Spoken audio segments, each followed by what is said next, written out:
Hello? Hello, Tay. Sinugod ho namin si Mark dito sa ospital. Bakit? Anong nangyari? Food poisoning ho eh. Nakakain ho ng panis.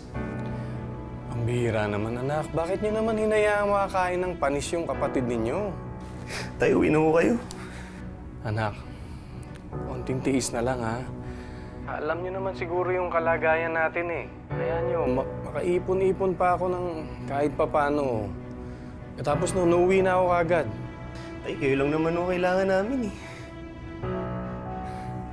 Konting tiis na lang, anak. Hirap na ho kami dito, Tay.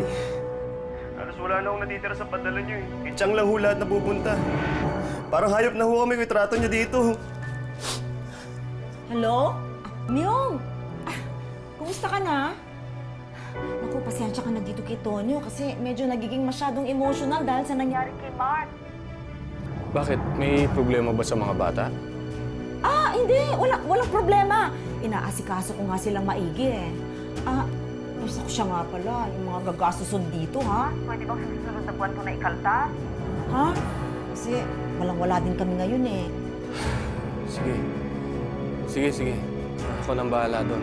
Pwede bang makausap ulit si Tonyo? Sandali, tika muna. Wala na akong load. O sige na ha, Myung. Bye. Hello? Hello?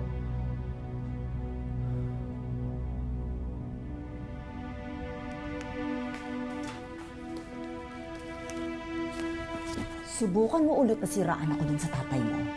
Sakali kayo pupulutin ng mga kapatid mo!